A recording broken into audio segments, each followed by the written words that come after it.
Welcome to the Health Angle Podcast with Dr. Mike Headlee and Dr. Gordon Fimreite, where we'll be exploring different angles of health to achieve the best version of yourself. Now here's your hosts, Dr. Mike and Dr. Gordon. Hello everyone, I am Dr. Mike Headlee and with me is Dr. Gordon Fimreite. Welcome, Dr. Gordy. Hi, Dr. Mike, and hi, everybody, and welcome to another edition of the Health Angle. And so here we go. Mike, our title for this subject is Microplastics in the Human Body, a Growing Concern. I mean, here's plastic. It really went into mass production in the 1950s, and it is getting more and more prevalent, and there is plastic everywhere. You can go to the highest mountain, to the lowest sea. Every person has some degree of plastic in them. And so we're going to dive into this subject and looking forward to this one. So welcome to the Health Angle Podcast. Yeah, Gordy, this is like a lot of our topics, kind of subtle, but really, really serious. When you look at the research and science that we're going to present, it's like, oh, it's just plastic. Yeah, whatever. We've been around it our whole life, but this is really serious. So I hope people open up their ears and take notes and really dive deep into this, because some of the headlines that I'm going to talk about are safe starch-based bioplastics. We'll talk about what those are, found to harm organs and disrupt metabolism. And here's a shocker. Chewing gum releases microplastics into your mouth. Microplastics accumulate in your brain more than other organs, and study confirms birds are breathing in microplastics. Are you inhaling them also?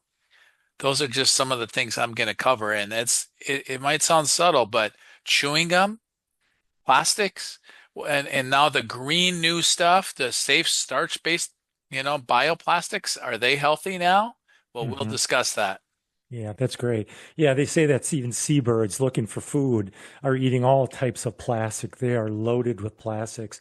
And the scary part is the BBB, that's the blood-brain barrier. Before, that very important structure called the brain was supposed to be protected from anything from viruses to toxins in the bloodstream, so it wouldn't get into the brain. Now they're seeing that plastics can actually cross that barrier and lead to Alzheimer's and dementia, among a host of other neurological diseases. So it's scary. I've got some bullet points here. So where do the plastics come from that we're exposed to? Well, there's 1.5 billion plastic bottles that are purchased each year. 2 million plastic bags are used every 2 minutes. 400 million tons of plastic waste produced each year. Plastic production is supposed to triple over the next 2 decades. In North America, for example, you have a wash machine, and that releases 3.5 quadrillion microfibers that are released in the ocean. And they say even just reducing it to a gentle cycle will reduce that type of release by 70%. So, and you keep diving into this. I guess one of the things that I became very conscious was I enjoy going to the coffee shops. Most of the time I'll have a hot tea. Sometimes I'll have a decaf coffee, a hot coffee. And I used to just take those cups without even thinking, the reusable, disposable cups. Those cups, they're lined with microplastics. There's this 2020 study found that just one hot drink in those paper cups released the equivalent of 25,000 microplastic particles. Now, I don't know what 25,000 microparticles is, but I looked it up, and it's like a half teaspoon. Now, that doesn't seem like a lot because really the plastic is kind of invisible, but the potential toxicity on your body, that's the scary part. And people are getting cups of this all day long, not thinking that every time they drink that hot cup of tea or coffee, they're drinking plastics. And it's really quite scary, to say the least. And then if you look under the microscope, you can see fraying of plastic particles in such things as cereal containers or other food products, virtually all plastic packaging. And then those plastic masks that were really popular during COVID, that stuff, people are inhaling it. And every time I see someone that's wearing a mask, I'm thinking, wow, I'd be interested to see a study between mask wearers and those that don't. and the type of toxicity from the plastics that they're being exposed to. And of course, they're finding it in fecal, they're finding the lining of your lungs and your alveoli, and it's just some of the fine function of the lungs are finding these plastics. Everything from holding salad plastic container, candy wrappers, even house dust. Mike, you sweep the floor, and they're seeing particles in your house as far as dust. So pretty scary where this stuff is coming from. Exactly. And back to the coffee house, they say besides drinking the hot liquid through the plastic top and getting microplastics, the credit card paper lining, okay, most credit card paper has the microplastics on it and toxins. So on my credit card machine, I have to special order just paper to be printing out receipts for credit card use. And just little subtle things that we don't think about, and how many people use plastic cards all the time to pay for everything, and how many receipts they're holding, and then they touch their face and their mouth. And what I just discovered recently, Gordy, too, I like a LaCroix water or some kind of a bubbler water once in a while, just because of the fizz and the all natural flavor or whatever. Not only it can have aluminum leaching because of the carbonation, most of those cans are really cheap because they have to produce billions of those cans to be so people can drink water out of a can, but it's lined with plastic just like the credit card receipts are. So we are bombarded by plastics, and they don't smell, they don't really taste. I don't know about you, Gordy. I grew up with Tupperware. Did your parents use that for Very common in our storage? generation. Yeah. Yeah, just any kind of plastics, and the plastic wraps over foods if you didn't have a top for something. And And then you microwave that, which yeah, leaches even more. absolutely. It's like, whoa. Heated up microplastics with my TV dinner. I mean, or my chicken pot pie. It's like, wow, how are we still above ground? I don't know. Yeah, Mike, I just watched the movie called Plastic People, and it was actually depressing. So I'd encourage our audience to watch Plastic People to become educated, because this is really an important subject, even though we're kind of joking around about plastic. It's really important. I mean, they're seeing it in children at young ages. They're seeing plastic in blood semen and breast milk everywhere. But when I watched that movie, Mike, I was almost depressed. I almost couldn't watch the whole thing, but I knew that I had to, because it's really an important aspect of being healthy and being aware of these types of things. So back to you, Mike. So I know we're going to get into some solutions and how you can sleep at night and how to avoid plastics. But the new trend is, with a lot of the businesses promoting that they're green and they're safe, the starch-based biodegradable plastics, right? They're made from plant materials like potatoes, rice, and wheat instead of petroleum. But even though they sound safer, new research shows that they break down into tiny particles that enter your body through food, water, and air. So these particles have been linked to liver damage, blood sugar disruption, gut microbiome imbalances, and circadian rhythm disturbances. So all of a sudden we think, wow, I got this straw that isn't plastic, and I have the containers for foods, and whether it's fast food or at the deli, that is starch based and it's biodegradable, it's friendly for the earth, but it isn't. It's a Mm. challenge. It's just they aren't necessarily trying to trick us, but we really, really have to do our homework. So, because even at low doses, similar to human environmental exposure, these microplastics disrupt blood glucose levels and trigger metabolic problems within just like 3 months of us drinking our hot tea through our starchy straws. And just little amounts can do that. And we talk about blood sugar, we talk about our metabolic health, we talk about inflammation, and we talk about how other aspects of our lifestyle can reduce that. But this is a big one. This is a big one because, and we've talked about our microbiome a lot. Starch-based microplastics disrupt gut microbiome balance and circadian rhythm. Of course, we talk about sleep optimization. And so it just leads to long-term health issues, weight gain, compromised immunity, all the stuff that are really critical for our quality and our quantity of our health. So that really kind of opened my eyes, Dr. Gordy, is just the Yeah. plant-based stuff is still poison. Yeah. Yeah, and it's everywhere. And unfortunately, like the oil and fuel industries that produce the plastics, and there's so many different types and varying degrees of plastic production. Problem is there's no safety put into it. There's no safety standards really. It's just free for all. And there goes my phone. So it's basically kind of a free for all, and it's unfortunate that there isn't.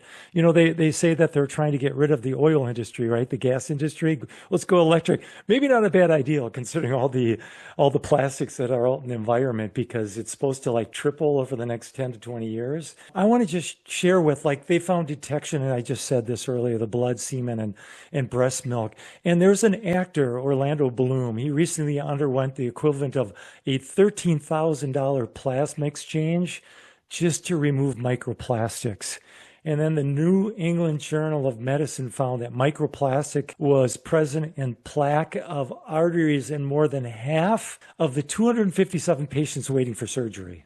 And then the Journal of Natural Medicine in 2023 found that microplastic concentration in the brain and the liver tissue samples was higher for those who died in 2024 than they did the previous 8 years. Like in 2016, they did that same study.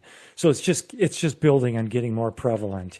And then studies have found that microplastics in human placenta, and then they found the neurological and cardiovascular impacts. I mean, these are impacting a lot of different organs and systems. And then studies presented through the American College of Cardiology found that higher exposures to microplastics equated to higher risks of blood pressure problems, diabetes, and stroke. And I have other ones too, but I'm going to pass it back to you, Mike. This is what I said in the beginning. Chewing gum releases microplastics into your mouth.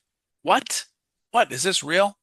Chewing a single piece of gum can release up to 3,000 microplastic particles into your mouth within minutes, with most released in the first 60 seconds.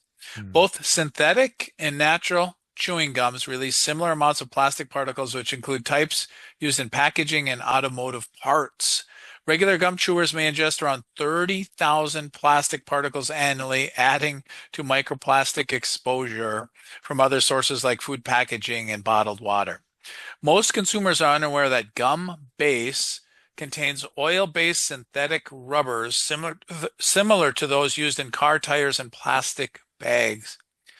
In our local co-op, they sell natural chewing gum with no aspartame and high fructose sugars and all that kind of stuff. And it's like, dang, if it has gum base, I better look for a gum without that, because you can think you're freshening your breath with some peppermint. You know, natural gum only has 3 or 4 or 5 ingredients. But dang, Gordy, that's horrible. And then another article, microplastics accumulate into your brain more than any other organ. And you talked about the blood-brain barrier. Research shows microplastics become trapped in the blood vessels when consumed by your immune cells, leading to reduced blood flow and impaired cognitive function. Human brain tissue contains 7 to 30 times more microplastic contamination than other organs, with particular high concentration found in individuals diagnosed with dementia. Like, I think there's a lot of things that contribute to dementia, but I know toxins and poisons and plastics don't help you at all. Research identify a direct pathway for microplastics to enter your brain through your nose, bypassing the blood-brain barrier via the olfactory system. And so it's in our air, just like glyphosate's in our air. There's chemicals. And so if you have an air purifier, a water purifier, we'll talk about some of the strategies that you can do to prevent from breathing in and touching your skin and microwaving plastics and drinking water out of plastics. So the good news is, you know, I presented a little bit of bad news, but the good news is there are solutions that we'll talk about. Yeah, that's great. Harmful chemicals in plastics, such as phthalates and bisphenols, can disrupt hormone systems, leading to conditions like cancers and diabetes, reproductive disorders. And, you know, you'll think of BPA, a lot of people may have heard of that. You look for anything that when you're drinking reusable bottles, they are usually BPA free, or containers that you're going to cook your food in. Look for BPA. Yeah, these are free of bisphenol A, and they've already proven that bisphenol A is toxic to the body. I was just thinking about this, Mike. I always go and fill my water. In fact, if you're drinking water out of your faucets, you need to do some filtering, because there's a lot of plastics that are ending up in our water supply over the tap. If you're drinking tap water, you're getting plastic. So when I was filling my reusable BPA-free 5-gallon container, they're usually 5-phase purification. I've talked about this before. But I decided to look up to see where the water was coming from. Sure enough, there's a plastic tube that feeds the water to the machine. So am I getting some plastics indirectly after the water has been filtered? I don't know. The other thing I was curious about, looking at the 5-phase, I didn't really see that it said that it gets rid of plastic. However, I did deeper research, and indeed it does. So I encourage anybody that's drinking water, making coffee at home, please use like filtered water, because I think it really has a big factor on your health, not only because of getting rid of plastics, but all the other chemicals as well. And then environmental and marine life impacts. New disease called plasticosis. It's an ingestion by the birds. I just talked about that. They're looking for food everywhere, and birds eat as much as their body weight, and they end up eating small plastic pieces, and it scars their digestive tract and leads to problems within this bird population as well. So back to you, Mike. That's it for me. I'm going to get into some things that people can do to mitigate the plastics that they're being exposed to, and what they can do to be proactive. Yes, yes, yes. So I have just one more thing, and then we'll get into the positive solutions. These starch-based microplastics, you're most likely to be exposed through food packaging and biodegradable containers, whether you go to the deli or get a sandwich and it's in these, it seems like cardboardish, starchy containers, but again, they have plastic. Takeout containers, plant-based straws, utensils, and even drinking water, starch-based clothing fibers, and dust from home goods, and it contribute to microplastic buildup inside your body. And so, wow, I didn't really know that, because I always felt good if I get a takeout container and it's not just plastic. You put hot food in the plastic takeout container. Now I'm putting it into some starch-based container, but that's not necessarily healthy for you as well. So let's get into the solutions, Dr. Gordy. What do you got for me? Yeah, I want to make one comment about those carryout foods. They say when the plastics are a darker color, like black, that's even worse for you than the lighter colored or semi-transparent. And the other thing too is every plastic that's produced on planet Earth, it's still here. It doesn't break down like a lot of foods, like you can throw your food alongside of the road. That's not trash because it's biodegradable. It doesn't happen with plastic, unfortunately. So all the plastic's still here. It might degrade to smaller in particle size, but it's still here. And unfortunately, that stuff ends up in our water supply in the ocean. So if you really like fish, that's a problem. If you look at the bottom of the ocean, where some of these plastic can really settle. So if you're eating like shrimp and crab and some of these types of foods, these are probably foods that you might want to avoid. So that would be my first thing to do, is avoid where you might be getting the foods from these types of contaminants. Go ahead, Mike. Well, yeah, and then we've talked about healthy salts, whether it's Himalayan salt or Celtic sea salt, but they said it's hard to find a clean salt anymore, because if they rake it in from the Celtic Ocean in France and the Himalayan salt, well, if our ocean water has all the plastics in it, well, then now I'm sprinkling this good mineral salt on my food with plastics. So it is kind of a pervasive worldwide issue that we all need to kind of really think about. And good point. So the bottom line, minimize your plastic use, avoid heating foods in plastic containers. We kind of touched on that. Opt for natural fibers as far as your clothing selection. Drink filtered water, talked about that. Consume high fiber, probiotic rich diets to reduce exposure and support elimination. And then the good news, Dr. Mike, is they do have global initiatives that I think they have the global plastic treaties. So there's aims out there to reduce plastic production and reduce which obviously reduces the health effects on us as humans. So that's pretty much all I have. I'm excited to hear what you have to say about solutions. Yeah, there's new evidence linking microplastics with chronic disease. This just came out this year because the plastic particles trigger inflammation and immune responses. Yeah, and with the heart too, what are plastic fragments doing in human hearts? So when these plastic fragments are floating around our body, if we have any kind of plaquing in a carotid artery or abdominal aorta or aorta of our heart, plastics get lodged in that plaque and it makes it thicker and stronger. And that's why they're so fibrous and they just plug us up. And so if you're at all prone, and a doctor has ever said, oh yeah, this carotid's 50% plugged, well, you better eliminate all plastics because it can soon be 100% plugged. It's kind of serious. Yeah, we don't break many glass containers in our house. I don't know about you, Dr. Gordy. Yeah, you have to wash them and whatever, but you just put leftovers and you store it. I don't know if it's psychological. I feel like it smells and tastes and it's just better to store food in glass. We had a graduation party for my daughter and we had plastic water. I said, do you want to get aluminum canned plastics or do you want to get plastic water? And I was proud of myself. I didn't drink any and I gave away the water after that we had the leftover. So I haven't drank any of the plastic bottled water because I just don't want it. If anyone's out there that has young kids, especially if they're nursing or newborns, I had someone come in my office last week that ordered a pacifier from Europe. I think it was Italy, because a lot of the pacifiers that these babies are sucking on are really poisonous. And you can get healthy plastics that they can chew on and suck on. And so if they're teething, what do? You give them frozen, gummy, chewable stuff. Well, gosh, we don't want to start poisoning these newborns just because they're teething. Give them some frozen fruit or a cold wash rag or some organic cotton, something cloth to chew on. Teething toys, you can get BPA free stuff, but you have to do your homework. How about bottle feeding? Even if you're pumping and you're really clean on your diet, if you're pumping it and serving it in plastic bottles, that's another poison from year one on.